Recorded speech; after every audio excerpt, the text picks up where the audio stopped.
अब हमारे पास हैं essential fatty acids. Essential fatty acids कोई लंबे चौड़े हमारे पास नहीं हैं, 3 ही हैं। हम पहले भी वीडियोस में इसका जो है वो जिक्र कर रहे हैं काफ़ी, ठीक है। हमारे पास लिनोलिक एसिड है, लिनोलिनिक एसिड है, आर्कनडोइक एसिड है, ठीक है।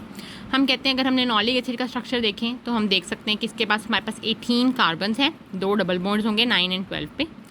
लिनोलिनिक के पास 18 कार्बन हैं, 3 डबल बॉन्ड्स हैं 9, 12, 15 पे। और आर्कनडोइक के पास 20 हैं, 20 कार्बन है, 4 डबल बॉन्ड है 5, 8, 11 और 14 में। तो अगर हम इसमें नोटिस करें तो मैंने आपको पहले ही बताया था कि एसेंशियल फैटी एसिड्स हमारे पास लास्ट वीडियो के अंदर, अगर आपने नहीं देखी तो आप उसको देख सकते हैं कि उसमें मैंने आपको बताया था कि हमारे पास एसेंशियल फैटी एसिड्स क्यों बॉडी में सिंथेसाइज नहीं होते। तो हम कहते हैं कि हमारे पास जो इंजाइम होता है जो कि इंट्रोड्यूस करवाएगा double bond beyond the 9th position, वो हमारे पास प्रेजेंट नहीं होगा, ठीक है। तो इसमें हम देख सकते हैं कि इसमें डबल बॉन्ड क्या है, 9th के बाद हैं, यानी 12 पे है, 15 पे है, 11 या 14 पे है। तो हमारे पास ये इंट्रोड्यूस नहीं करवा सकते जो ह्यूमन बॉडी के अंदर इंजाइम्स हैं, इसलिए हमें इनको डाइट में अपनी लेना पड़ता है। अब हम देखें तो लिनोलिक एसिड हम कहते हैं हमारे पास पीनट ऑयल के अंदर, corn oil, soybean oil, egg York में पाया जाता है।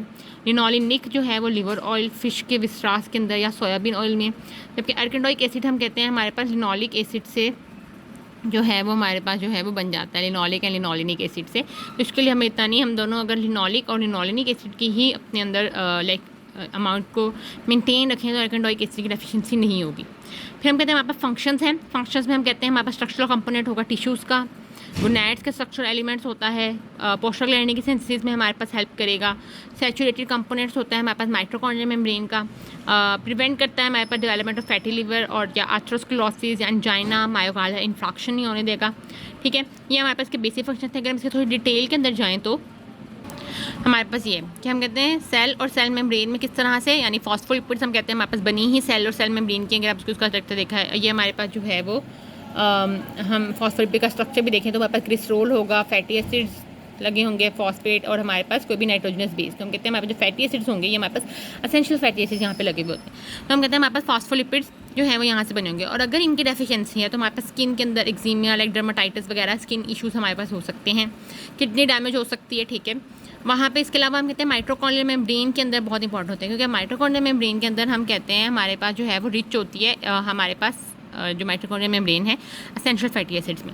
और ये एसेंशियल फैटी एसिड्स जो है वो हमारे पास इलेक्ट्रॉन ट्रांसपोर्ट चेन के अंदर हमारे पास हेल्प करते हैं, विच फर्दर हमारे पास क्या करेगी, एटीपी को जनरेट करेगी। तो अगर हमारे पास जो है वो डेफिशिएंसी होगी एसेंशियल फैटी एसिड्स की, हमारे पास एटीपी प्रोड्यूस नहीं होगा और जो भी एनर्जी होगी वो हमारे पास क्या होगा, in the form of heat produce होने लग जाएगी। तो हमारे पास टेम्परेचर इंक्रीज़ होगा, ठीक है, बॉडी का टेम्परेचर और बेसिक जो मेटाबॉलिक रेट है वो भी हमारे पास इंक्रीज़ हो जाएगा।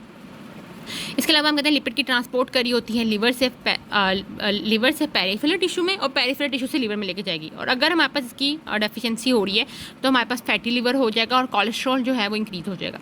फिर हमने बनाया था जो हमारे पास कंडीशनली एसेंशियल थे, DHA डोकोसाहेक्सेनोइक एसिड, ठीक है, ये अल्फा लिनोलिनिक एसिड से बन रहा है। हम कहते हैं इसके हमारे पास जो है वो हमें बॉडी में 4 होंगे। रेटिना की डेवलपमेंट करेगा सेरेब्रल कॉर्टेक्स के अंदर, टेस्टिस के अंदर और स्पर्म्स के अंदर।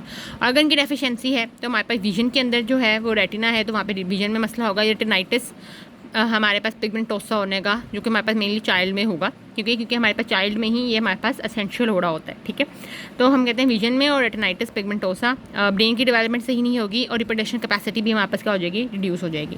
फिर अगर हम कहते हैं अगर हमारे पास जो है वो मेटाबॉलिज्म जो है, यानी हमारे पास हमने खा तो लिए हैं एसेंशियल फैटी एसिड्स लेकिन हमारे पास का मेटाबॉलिज्म नहीं हो रहा, तो फिर हमारे पास क्या होता है, स्कार ऑफ स्क्यूट कैट। ये हमारे पास हमने इसको एक निमोनिक्स बनाया हुआ है जिससे हम पूरा कर सकते हैं कि क्या हो रहा है। ऐसे हमारे पास साइग्रोन सिंड्रोम, C से हमारे पास सिस्टिक फिब्रोसिस, A से हमारे पास एक्लोडर्माटिस इंटेरोपैथिका, R से हमारे पास रेस सिंड्रोम्स, ठीक है, ऑफ कुछ नहीं है।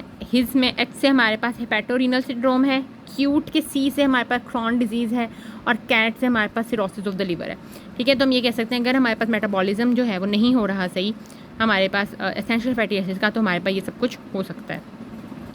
फिर हम कहते हैं हमारे पास जो है वो ओमेगा फैमिली है। ओमेगा में हम कहते हैं हमारे पास 3 ओमेगा होते हैं, ओमेगा 3, ओमेगा 6, ओमेगा 9। ओमेगा 3 में हम कहते हैं हमारे पास लिनोलिनिक एसिड या डोकोसाहेक्सेनोइक एसिड आएगा, वही हमारे पास जो इसी लिनोलिनिक एसिड से ही हमारे पास डोकोसाहेक्सेनोइक एसिड हमारे पास बन रहा है, तो इसलिए हम उसको सेम ही कर रहे हैं। ओमेगा 6 हम कह रहे हैं लिनोलिक एसिड या आर्कनडोइक एसिड।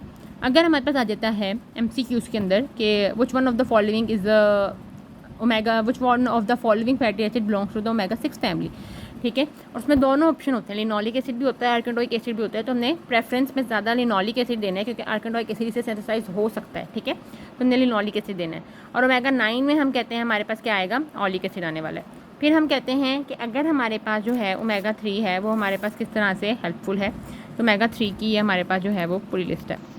ठीक है, ओमेगा 3 हमारे पास जो कोसाहेक्सिनोइक एसिड है वेस्कुलर रेजिस्टेंस को हमारे पास कम करता है, वेजोडाइलेशन को इंक्रीज़ करेगा, ब्लड प्रेशर को हमारे पास कम करेगा, हार्ट रेट को हमारे पास मेंटेन कर रहा है ताकि रिदमिया ना हो, मायोकार्डियल एफिशिएंसी इंक्रीज़ कर रहा होता है, लेफ्ट वेंट्रिकुलर डायस्टोलिक फिलिंग को इंक्रीज़ करता है, यानी लेफ्ट वेंट्रिकल में हमारे पास जो फिलिंग आ रही है वो, ट्राइग्लिसराइड की प्रोडक्शन को डिक्रीज़ करता है, एलडीएल की प्रोडक्शन डिक्रीज़ कर रहा होता है, ठीक है, क्योंकि एलडीएल हम कहते हैं हमारे पास बैड फैट होता है, ये ट्रांसपोर्ट करता है, हम इसको कर सकते हैं हमारे पास ट्रांसपोर्ट करता है कोलेस्ट्रॉल को from the liver to the periphery, यानी लीवर से अगर हमारे पास पेरिफेरी में जा रहा है तो हमारे पास कोलेस्ट्रॉल की अमाउंट ज़्यादा करेगा ना ब्लड में, और आर्थरोस्क्लेरोसिस और एंजाइना या हमारे पास जो है वो मायोकार्डियल इन्फ्राक्शन कॉज कर सकता है, तो इसकी अमाउंट को कम करेगा, लेकिन एचडीएल की अमाउंट को ज़्यादा करेगा क्योंकि एचडीएल हमारे पास ट्रांसपोर्ट करता है कोलेस्ट्रॉल को from the periphery to the liver, serum cholesterol level को कम करेगा और एंटी इन्फ्लामेटरी इफेक्ट्स भी देगा।